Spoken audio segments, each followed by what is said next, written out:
aí o teu lar, tá bom, querido? Gente, vamos dar sequência naquilo que a gente vem conversando? O propósito da cruz de Cristo. Só para a gente poder entender que, para a gente poder não ficar preso somente a uma realidade natural, daquilo que está se aproximando a Páscoa, né? Daqui a 15 dias? Ou uma semana? Não, uma semana. É domingo que vem, gente. Maravilha. Então, para a gente não ficar preso ou desconhecido, gente, se tem uma coisa que nós precisamos saber, é esse significado e esse simbolismo, né, para a gente poder se apropriar de tudo aquilo que é nosso direito, como herança de uma obra que foi feita. Ó, tudo aquilo que é nosso direito, como herança de uma obra que foi feita. Direito de herança. Você é filho ou não é? Então ninguém pode tirar a tua herança. Mas tem uma coisa que pode tirar a tua herança: a tua ignorância. Porque se você não sabe que tem herança, você nunca vai tomar posse da herança. Então, essa série de mensagens é para isso. Você precisa entender qual é o propósito de Jesus morrer na cruz. Por que que ele morreu? Por que que ele precisava morrer? Quem está entendendo o que eu estou falando? Você precisa entender isso. Então a gente vem conversando já 2 domingos, hoje é o 3º, semana que vem eu vou finalizar, né, com a ressurreição e tudo mais, mas a gente precisa entender isso de maneira bem clara.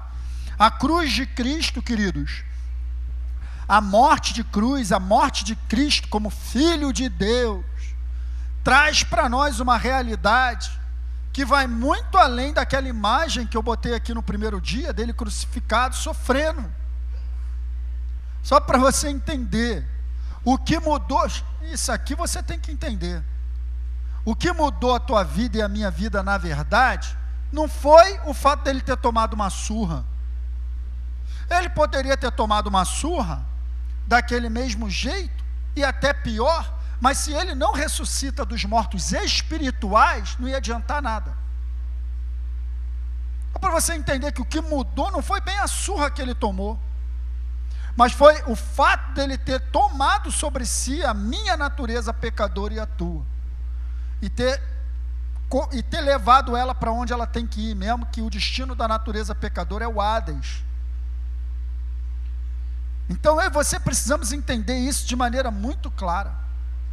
Não podemos ficar presos. Jesus, daqui a pouco vai começar o filme da Paixão de Cristo, pode assistir, faz uma pipoca, não tem problema nenhum. Pode chorar também, pega o lencinho, mas só estou falando, você não pode ficar preso somente a isso, senão fica uma compreensão muito limitada. Aí você já vai cair na ignorância, você vai ignorar fatos que são muito importantes, que você não pode ignorar, que vão fazer diferença no teu dia a dia, no teu posicionamento de vida, no teu posicionamento de fé, em tudo aquilo que eu e você enfrentamos como desafios já vencidos por uma obra que foi feita. Mas eu preciso ter conhecimento para me posicionar de maneira correta, gente. E a falta de entendimento tem destruído o povo de Deus, como Oséias declarou, e até hoje acontece muito. Grande parte da própria igreja do Senhor, que é o maior alvo dessa obra, não conhece os benefícios dessa obra. Então a gente precisa conversar. Então é isso que a gente vai fazer. E não conhece o principal motivo. Estava até conversando com o pastor Hélio ontem. O principal motivo da igreja desconhecer é a falta de ensino. Culpa da liderança.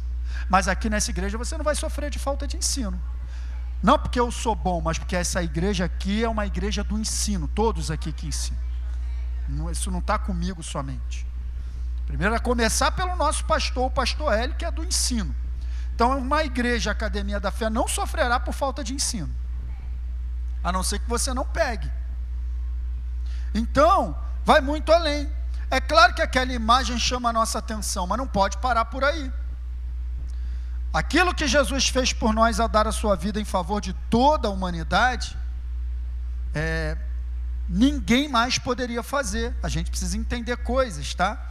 Então João, ele deu essa declaração e tem sido a nossa base. No dia seguinte, vendo que Jesus vinha em sua direção, João disse, olha a revelação que ele teve. Ele botou, presta atenção, ele estava no Jordão batizando, Jesus vem se aproximando, então ele bota os olhos em Jesus e ele, eis o Cordeiro de Deus que tira o pecado do mundo. Isso não é uma declaração natural. Assim como Pedro também, quando abriu a boca para dizer, tu és o Cristo, o Filho do Deus vivo, também não era natural. João, para dar essa declaração, foi revelação que ele recebeu, assim como Jesus falou para Pedro, Pedro, tu és bem-aventurado, porque não foi carne nem sangue, mas meu Pai te revelou. Assim como o Pai revelou para Pedro, revelou também para João. Isso aqui não é uma declaração natural, gente. Isso aqui é uma declaração de revelação que o João recebeu. Então, ele está fazendo uma referência, ele está fazendo um link muito importante daquilo que nós já conversamos, né? Como está lá em Coríntios também o apóstolo Paulo chamando Jesus do Cordeiro Pascal. Porque João está dando uma declaração, por que cordeiro? Que palavra é essa? Então essa palavra tem tudo a ver com aquilo que aconteceu no Êxodo 12, da saída do povo do Egito, e na morte do cordeiro, para proteger as famílias do povo de Deus, do anjo da morte que ia passar pelo Egito, matando todo primogênito. Mas a aliança que foi feita com o povo de Deus foi, olha, vocês vão pegar um cordeiro, vocês vão matar um por família, vocês vão matar, vão passar o sangue no umbral da porta, e o anjo da morte, quando passar na casa de vocês, não entra. E não poderia, gente, olha só, como significado simbólico e profético, o povo não poderia ser liberto, por exemplo, na praga das rãs. Não poderia ser liberto na praga, por exemplo, que a água se tornou sangue. Não poderia ser liberto na praga das moscas, dos piolhos, dos gafanhotos. Não poderia. Teria que, simbolicamente, apontando para uma libertação que Jesus viria trazer para toda a humanidade. O povo de Deus, então, é liberto na praga dos primogênitos e é salvo, o povo de Deus é salvo e liberto da morte com a morte de um cordeiro. E João, quando olha para Jesus, ele faz esse link, o cordeiro de Deus que tira o pecado do mundo. Ou seja, assim como o sangue do cordeiro de Êxodo 12 protegeu o povo de Deus da morte, assim também o sangue de Jesus liberta a humanidade da morte espiritual.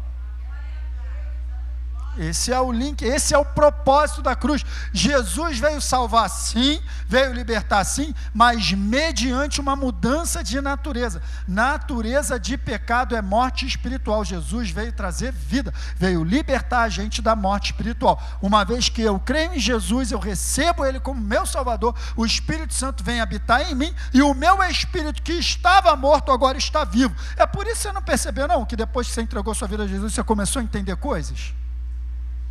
Percebeu não? Pastor, antigamente eu até vinha negócio, mas hoje parece que o negócio é mais aberto. É claro, teu entendimento espiritual foi aberto. Porque agora você está vivo espiritualmente. Quem está entendendo o que eu estou falando? Então, gente, a gente já conversou sobre isso tudo. Jesus veio libertar o mundo da natureza pecadora. Ou seja, morte espiritual. Exatamente na comemoração. Gente, isso aqui é tão sério. Nada é do nada. A Páscoa, gente, é uma festa judaica. Foi instituída pelo próprio Deus para o seu povo.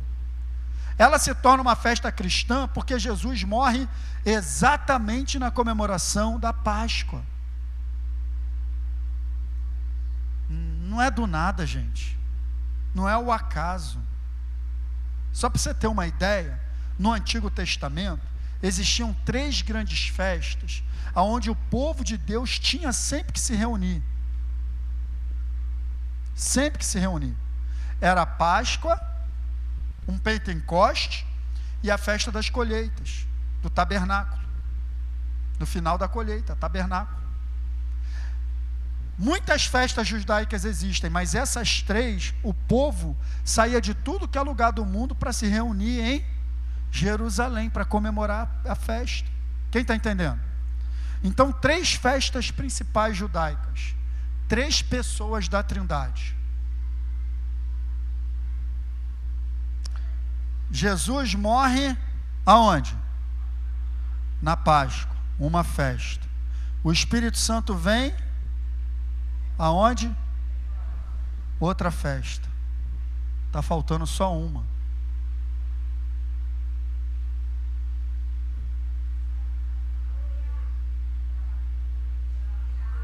Está faltando só uma.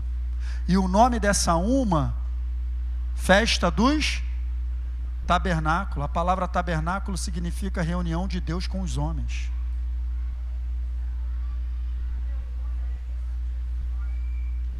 De qual ano, pastor, para eu já ficar preparado? Aí, o ano ninguém sabe, mas que isso tem um simbolismo, um significado muito forte, tem. Porque Deus, gente, só para você entender, tá? Jesus não virá para nós em si. Ele vem para o seu povo, Israel, que ele escolheu. Então, quando toda essa movimentação que está acontecendo, desse ódio que está se tornando em forma de Israel, em torno de Israel, de nações se juntarem para atacar e para querer dizimar Israel, é só você acompanhar geopoliticamente o que está acontecendo no mundo. Tudo isso está acontecendo, então está tudo escrito, que as nações vão se rebelar contra Israel e vão atacar Israel a uma, e no momento que Israel estiver no seu maior perigo, então o Cordeiro vai se manifestar no Monte das Oliveiras, e a Bíblia diz que ele vai exterminar os inimigos do seu povo com o sopro da sua boca. E aí ele vai no Monte das Oliveiras, aí ele vai mostrar para o seu próprio povo que ele é o Cordeiro, e aí o povo judeu vai entender, cara, nós matamos o Messias. Mas é o povo escolhido. A gente entrou nessa porque eles rejeitaram, mas Jesus não vem em si para nós, vem para o seu povo. Nós entramos nessa. Nós entramos nessa. Só para você entender que tem que olhar para Israel. Jesus falou, vocês adoram que não sabem, cara, a salvação vem dos judeus. Olhai para a figueira. Olha para Israel. Israel é o termômetro. Israel é o termômetro da volta de Jesus. É Israel, tem que olhar para o que está acontecendo lá no Oriente Médio, na faixa de Gaza, toda aquela situação, tem que olhar para lá. Então, Jesus, ele veio exatamente na comemoração da Páscoa libertar o seu povo, como está escrito também em Gálatas 5:1, foi para a liberdade que Cristo. Permaneçam firmes e não se deixem submeter novamente a um jugo de escravidão, porque a escravidão estava associada a uma dívida, gente, que o homem contraiu, e Deus, ele é um Deus que atua dentro da legalidade. Se foi um homem que contraiu, porque olha só, gente, uma vez, presta atenção, uma vez que Deus entregou o domínio sobre a terra na mão de Adão, ele deu legalidade a Adão para governar a terra. Adão entregou isso na mão do diabo. Deus não podia pegar de volta da mão do diabo, porque ele deu para Adão. Então, se foi Adão que deu para o diabo, o homem tinha que ser um homem para tomar de volta, porque Deus é um Deus de legalidade. E foi isso mesmo que aconteceu aqui, ó.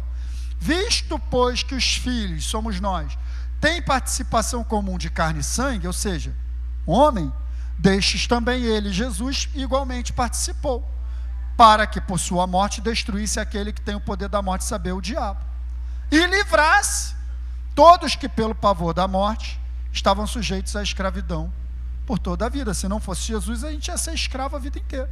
Você está entendendo? Então, beleza. Só, gente, que esse propósito, ele está muito encoberto. Eu acho que eu comecei a falar aqui para vocês. Na semana passada, eu terminei com esse texto de Mateus, porque estava muito encoberto para os próprios discípulos, queridos, que estavam andando com Jesus já há algum tempo, mas ainda estava muito encoberto para eles o verdadeiro propósito, o significado da cruz. Porque depois de algum tempo andando com eles, Jesus chega para eles para bater um papo e começa a conversar assim, ó. Desde esse tempo, começou Jesus Cristo a mostrar a seus discípulos que era necessário seguir para Jerusalém e sofrer muitas coisas dos anciões, dos principais sacerdotes e dos escribas, ser morto e ressuscitado ao terceiro dia. Então Jesus chamou eles para contar o que ia acontecer. Já tinha uma jornada, gente, eu estou falando do capítulo 16 de Mateus, já tinha uma jornada de caminhada com eles. Jesus entendeu que era o momento de revelar o plano. Jesus entendeu. Vale lembrar que eles já tinham sofrido muito em Jerusalém, então tudo que eles não queriam era que Jesus voltasse para Jerusalém, porque a galera estava querendo prender Jesus. E Jesus fala, não, eu vou voltar, porque tem que se cumprir, eu vou ser preso, eu vou ser morto, mas ao terceiro dia eu vou ressuscitar. Tanto é que lá em Lucas, eu não botei aqui, mas tem um texto que diz que Jesus, depois de ressurreto, se apresenta para eles, e eles se assustam.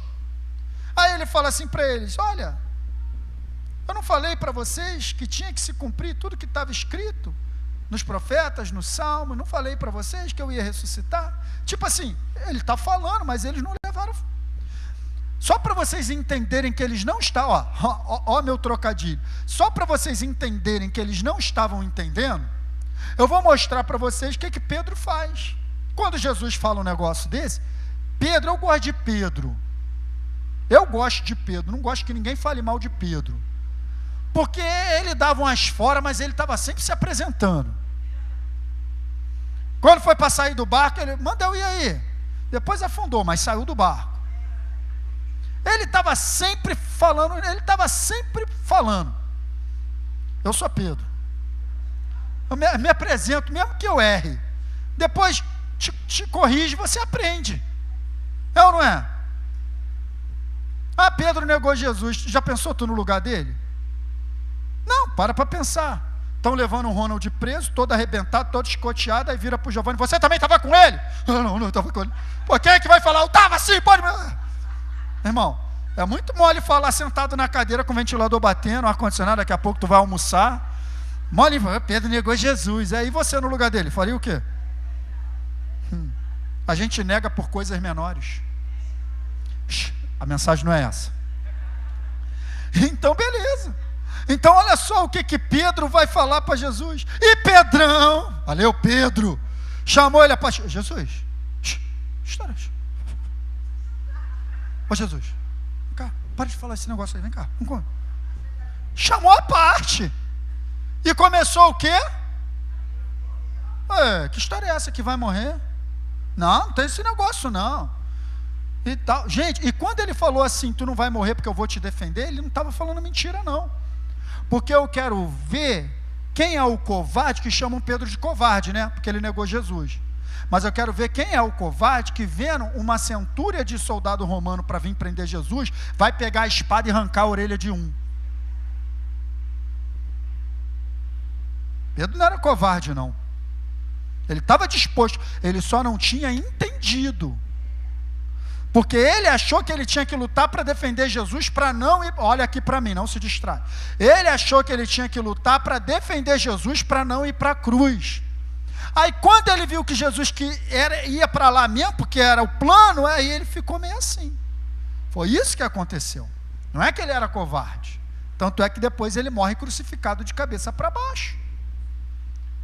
Porque foram para crucificar ele na cruz também, depois que Jesus morreu, e ele se tornou um grande líder da igreja e conduziu e tal, porque o evangelho continuou sendo perseguido.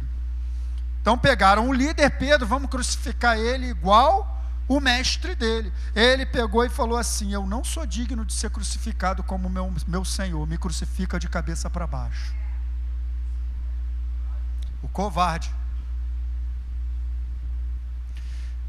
Então chegou, olha só, tem compaixão de ti, Senhor. Isso de modo nenhum te acontecerá. Gente, essa história que eu contei da morte de Pedro não está na Bíblia não, tá? Mas está nos historiadores judeus. Se você for ler a história da igreja, você vai encontrar muita coisa que a Bíblia não registra. A história da igreja. Tá? Então beleza, tem compaixão de ti, Senhor. Isso de modo algum te acontecerá. Aí olha o que Jesus fala para Pedro. Mas Jesus, voltando-se a Pedro, diz, arreda Satanás. Porque ele está só dizendo, Pedro, isso que você acabou de declarar, é um Satanás que está fazendo você falar isso aí, cara. Porque se tinha alguém que não queria que Jesus cumprisse o propósito, era Satanás. você é uma pedra de tropeço, não cogita das coisas de Deus, mas das coisas do homem. Então, gente, só para vocês entenderem, essa passagem aqui mostra a ignorância dos apóstolos em relação a como Jesus iria nos resgatar pelo sacrifício da cruz. Eles não sabiam. Senão eles não queriam impedir Jesus de ir para a cruz. Muita ignorância espiritual. Mas não só os discípulos, mas todos os homens desconheciam o plano da salvação naquele momento. A gente lê a história hoje, gente, com conhecimento, mas eles não tinham. Quem está entendendo? Agora, o pior não é eles não terem conhecimento, o pior é hoje em dia. A Escritura, o cânon sagrado foi fechado, e grande parte da igreja ainda ignora o verdadeiro propósito da cruz de Cristo. Muitas coisas encobertas para a própria igreja do Senhor. E por causa dessa ignorância, a igreja do Senhor, grande parte dela, vive uma vida abaixo da vida que Deus tem para ela. Por causa de ignorância, por conta da ignorância a respeito de alguns fatos tão importantes. E eu vou começar a conversar com vocês sobre esses fatos hoje. Vou começar hoje, mas eu vou fechar mesmo no domingo que vem. Eu vou encerrar essa mensagem. Então, a gente vai poder falar pelo menos 5 fatos que estavam encobertos para os discípulos e infelizmente ainda está encoberto para grande parte da igreja de Cristo hoje em dia. Sobre o propósito, o verdadeiro propósito da cruz. Vamos falar sobre 5. Eu pretendo falar sobre 2 hoje e 3 na semana que vem para fechar. 5 fatos que estavam encobertos, os discípulos não conseguiam enxergar, né, naquela obra, naquilo que Jesus veio realizar, e que infelizmente grande parte da igreja hoje também ainda não enxerga. Vocês estão comigo? Vamos para o primeiro então? Primeiro fato que estava muito encoberto para os discípulos e está encoberto infelizmente para grande parte da igreja do Senhor hoje em dia. A cruz era o grande plano de amor de Deus para resgatar o homem. E é isso que você precisa entender.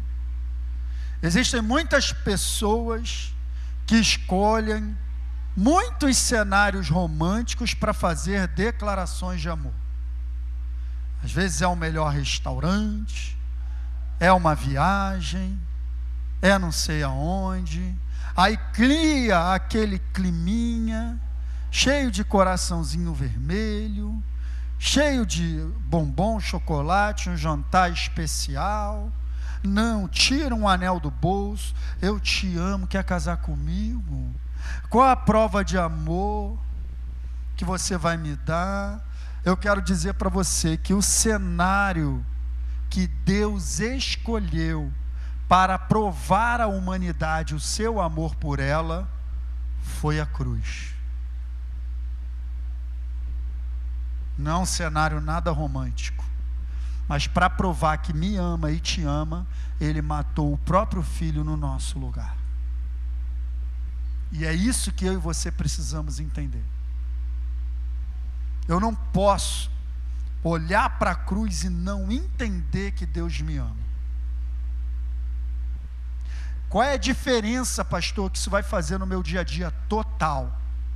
Se você tem a revelação que Deus ama você, que você é amado por alguém, que é o Todo-Poderoso do universo, que foi capaz de entregar um filho no seu lugar, você não se torna dependente do amor de mais ninguém. E infelizmente, eu vejo muitas pessoas mendigando amor e atenção de outros e ignorando um Deus que te ama tanto a ponto de matar um filho por você. Você não foi feito para mendigar amor e atenção. Você foi feito para ser amado, e você é amado por Deus.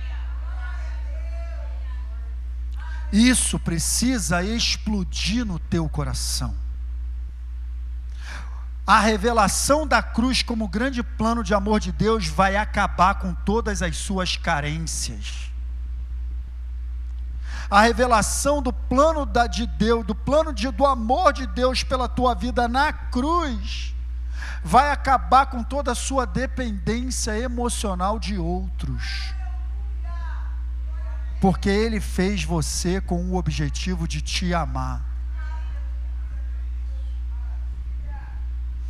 Ele fez você é muito amado. E mesmo o homem se perdendo e vendendo a sua filiação para o diabo, por obedecer a uma sugestão de Satanás no Éden, Deus bolou um plano para resgatar o homem por amor. Ele ama tanto que ele precisava consertar a besteira que o homem fez. E ele anuncia isso logo no Éden mesmo. Logo lá no capítulo 3, no Gênesis, quando acontece tudo aquilo, ele vem dar uma sentença para o homem, dá uma sentença para a mulher, e para a serpente ele diz assim: olha, da semente da mulher vai nascer um, que você vai ferir o calcanhar, mas ele vai esmagar a tua cabeça. Ali Deus já estava providenciando o escape e o resgate. Gente, um dos maiores problemas da humanidade hoje é a carência. As pessoas estão carentes. As pessoas estão tão carentes que estão aceitando qualquer coisa, ser tratado de qualquer maneira. Você não foi feito para ser tratado de qualquer maneira. Você é filho de Deus. Ele fez você com o objetivo de amar você. Se eu não tenho essa revelação, eu fico na dependência. E são vários textos que mostram que a cruz é a maior prova de amor que já existiu. João, ele chega a escrever assim no seu evangelho, acho que, se eu não me engano, lá no capítulo 15 ou 17, mas eu acho que é no 15. E ninguém tem maior amor do que este, do que dar a sua vida em favor dos seus amigos. Será que você conhece alguém que é capaz de morrer por você? Eu quero te dizer, tem um que já morreu. Tem um que já morreu. E o texto bíblico prova isso de maneira muito clara. Vamos começar por esse aqui, que é o mais tranquilo. João 3,16. Tá bom. João 3,16. Porque Deus, percebe, gente, Deus não amará. Deus não amará. Deus amou. E Ele amou tanto que ficou só na palavra. Preste atenção, gente. Amor não é palavra, amor é manifestação. Amor é atitude. Não adianta ficar falando que me ama quando eu olho para o comportamento. Amor é atitude. Então ele não ficou só na palavra, eu te amo, não. Deus amou tanto, amou o mundo de tal maneira que deu seu Filho unigênito.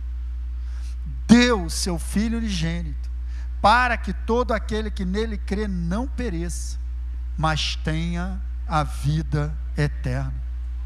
Ele amou tanto que deu o Filho dele para que você não perecesse eternamente no inferno, mas para que você tivesse a vida eterna e passasse a eternidade com Ele.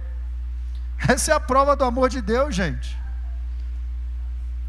Deixa eu ver se é agora. 1 João 4, 9 e 10, é isso, ó. Nisto, sim, ó, o que eu falei? Amor é manifestação.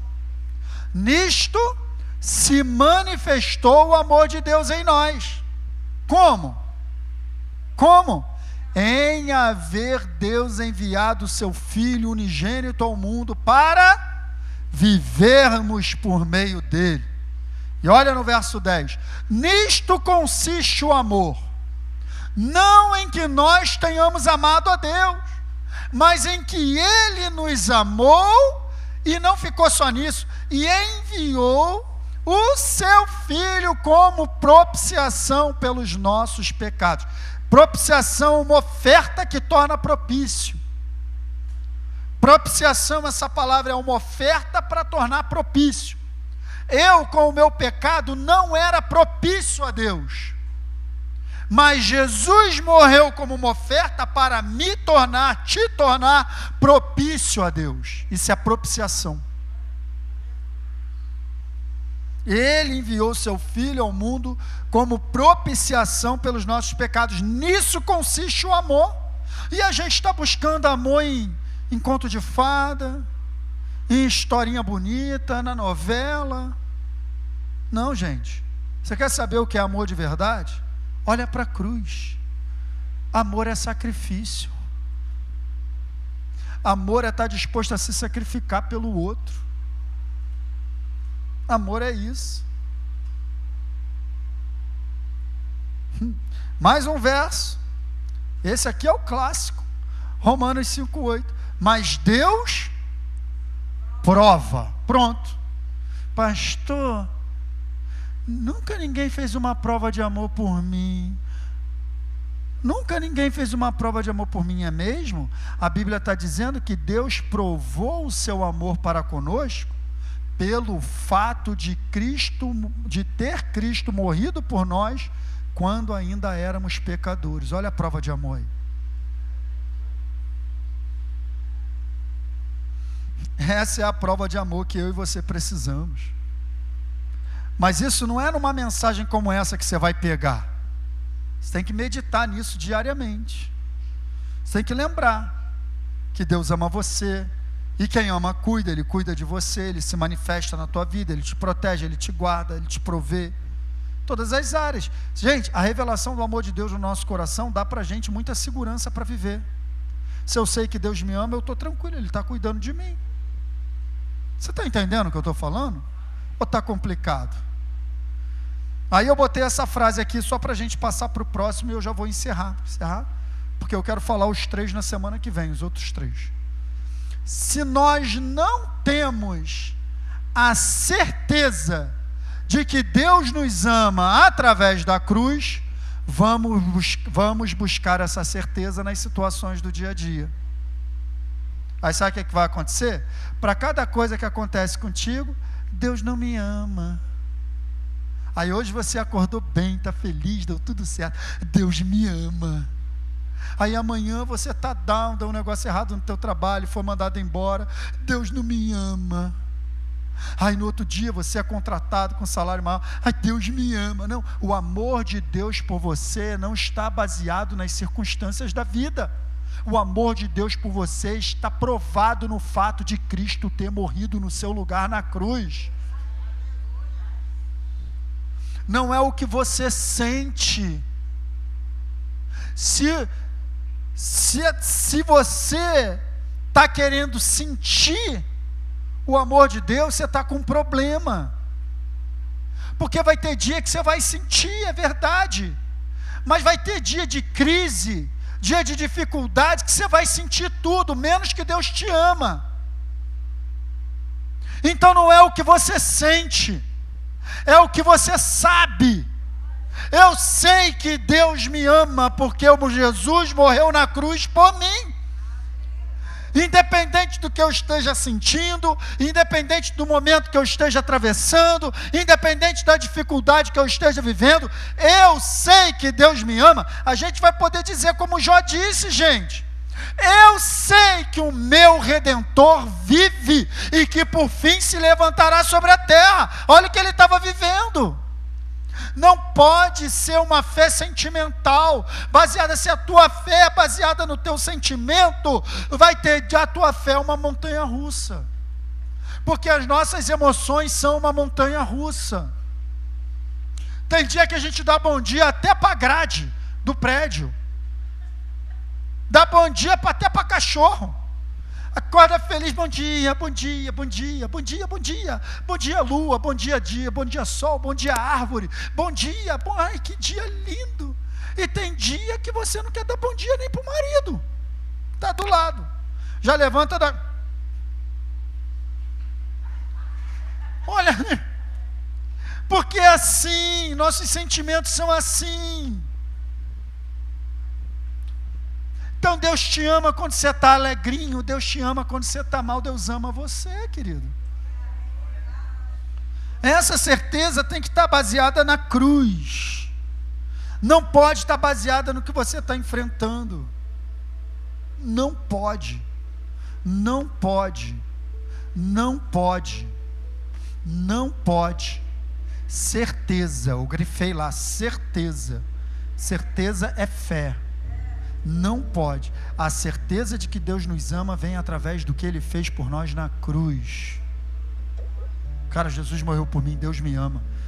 E ponto final. Amém, queridos? Então, isso é a primeira coisa que estava encoberta para os discípulos. E está encoberta para grande parte da igreja também. As pessoas ficam aí servindo a um Deus que não ama ninguém, que castiga, que só quer o mal, que bota a doença, que faz não sei o que faz não sei aquilo outro. Não é o Deus que matou o filho por mim e por você. Vamos para o segundo? Segundo fato que estava encoberto para os discípulos. E também está encoberto para grande parte da igreja. Esse vai ser bem rápido. Jesus precisava ser o nosso substituto legal ao levar sobre si o nosso pecado. É isso. Existia uma dívida que o homem contraiu ao pecar. Outro homem precisava pagar essa dívida. E Jesus, ele nos substituiu nesse pagamento. Até eu sempre falo com vocês aqui sobre Barrabás. Ah, não, escolheu Barrabás. Quem escolheu Barrabás foi Deus. Porque Barrabás é substituído por Jesus na véspera de sua morte. Assim como eu e você também fomos substituídos por Jesus. Então preste atenção, substituição é assim, ó. Ele foi no meu lugar, amém? Mas eu tenho que ver que eu fui com ele. Então se ele venceu, eu também venci, porque ele era o meu substituto. Você não pode ter um negócio assim a parte, Jesus morreu por mim lá, não. Ele foi lá, beleza, mas ele estava indo no meu lugar, então eu preciso me velar. Isso é substituição, está fazendo no meu lugar. E quando a gente vai para Isaías, capítulo 53, Isaías é o profeta mais messiânico que tem. Por quê, pastor? Porque Isaías é o profeta que mais falou de Jesus e da vinda dele. E Isaías é um livro muito especial dentro da Bíblia. Ele está lá no Antigo Testamento. E ele é considerado uma Bíblia completa no Antigo Testamento, Isaías. Porque tem várias coincidências que não são coincidências. Por exemplo, a Bíblia tem 66 livros no total, 27 no Novo Testamento, 39 no Antigo Testamento. Isaías tem 66 capítulos. Os 39 primeiros livros da Bíblia é a Antiga Aliança, falando de juízo, falando do povo de Deus. Os 39 primeiros capítulos de Isaías falam do julgamento que Deus estava preparando para o seu próprio povo, que constantemente o abandonava. Os 27 últimos livros da Bíblia são a Nova Aliança, falam da esperança de um Salvador. Os 27 últimos capítulos de Isaías também falam de esperança. É muito próprio Isaías. E quando chega no capítulo 53 de Isaías, é conhecido como o capítulo da redenção. O capítulo 53 de Isaías é conhecido como o capítulo da redenção, porque o profeta, ele está descrevendo com uma precisão ímpar, quase 700 anos antes do fato acontecer, ele está descrevendo a cruz de uma maneira maravilhosa. Quase 700 anos antes ele escreveu. E aí, são 12 versos o capítulo 53 de Isaías. E em 12 versos, eu vou te mostrar aqui agora um por um, vai ser bem rápido. E em 12 versos, aparece 11 vezes o aspecto da substituição. Tipo assim, ele fez no nosso lugar, ele foi no nosso lugar, ele levou o que era nosso. 11 vezes expressões do tipo, ele pagou o nosso e tal. E eu vou te mostrar em todos os versos, cada expressão, eu fiz questão de numerar uma por uma para você ver. Começando pelo verso 4. Certamente, ele tomou sobre si as nossas. Isso é substituição ou não é? Ele tomou sobre si as nossas, uma vez. As nossas enfermidades. E as nossas Dores levou, é substituição, não é? 2 vezes. Agora no verso 5 aparece umas 4 vezes. Olha lá. Mas ele foi traspassado por causa das nossas. Olha só. Ele foi traspassado por causa das nossas. Substituição, não é? 3. E esmagado por causa das nossas. Substituição, não é? 4. O castigo que nos traz a paz estava sobre ele. Substituição, não é? 5. E pelas suas feridas, quem foi sarado? Nós fomos sarados. É troca ou não é? É troca. 6. 6 vezes em 2 versos. 6 vezes em 2 versos.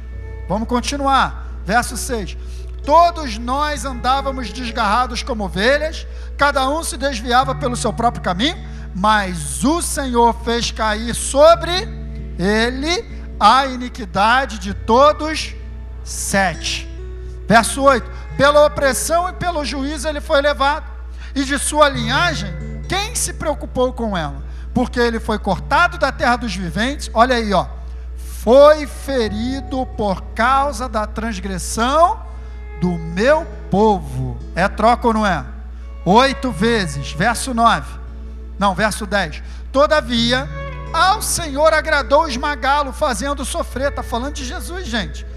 Quando ele der a sua alma como oferta pelo pecado. Olha a troca. Ele deu a sua alma como oferta pelo meu pecado. Olha a substituição aí. 9. Verá a sua posteridade, prolongará os seus dias, e a vontade do Senhor prosperará na sua mão. Verso 11. Ele verá o fruto do seu trabalho, do trabalho de sua alma, e ficará satisfeito. O meu servo justo, com o seu conhecimento, justificará a muitos. Olha aí, mais uma vez. Porque as iniquidades deles levará sobre si. E o último verso. Por isso, eu lhe darei a sua parte com os grandes, e com os poderosos ele repartirá o despojo, pois derramou a sua alma na morte, foi contado com os transgressores. Contudo, levou sobre si o pecado de muitos, e pelos transgressores intercedeu. Em 12 versos, 11 vezes o aspecto da substituição. Ele morreu, porque saber que Jesus morreu numa cruz, todo mundo sabe. Agora, saber que ele morreu no nosso lugar é que vai fazer a diferença. Esse era o plano de Deus. Então tem 2 coisas, 2 aspectos que eu quero falar sobre isso. Primeiro lugar, gente, Jesus veio como nosso substituto legal, como homem e não como Deus. Tem muita gente ainda que acha que Jesus só aguentou o que aguentou porque era Deus. Ele era Deus, mas ele era 100% homem. Você precisa entender isso, porque se ele não fosse 100% homem, ele não poderia tomar de volta o governo sobre a face da terra que Deus havia dado ao homem. Isso é uma coisa que tem que estar bem clara no teu coração.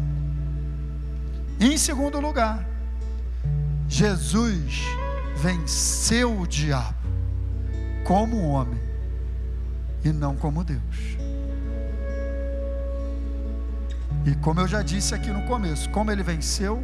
Obedecendo até a morte. Ele não lutou com o diabo, ele só se submeteu à palavra de Deus. Ele não pegou o diabo no jiu-jitsu ou na gravata, ele só obedeceu e o diabo foi derrotado. Como homem. Como homem. Para isso ele se preparou como homem, jejuou, sentiu fome, orou continuamente, se preparou como homem. E a prova disso, e eu fecho com esse verso, está aqui. Mas o dom gratuito não é como ofensa, porque se muitos morreram pela ofensa de um só, muito mais a graça de Deus e o dom pela graça de um só, quem? Foram abundantes sobre muitos. A graça de Deus abundante em um homem, Jesus Cristo. Jesus Cristo, o homem, Como o homem não podia salvar a si mesmo, porque tinha uma dívida, Jesus Cristo assumiu a forma de homem para pagar uma dívida que não era dele. Ele precisava ser o nosso substituto legal, levando, que é o que eu vou falar no próximo, que é na semana que vem, vou só botar ali para você ver. Jesus estava prestes a ser feito pecado pela humanidade. Ele foi feito pecado no meu e no seu lugar. Amém, queridos? Fique de pé, vamos adorar a Deus.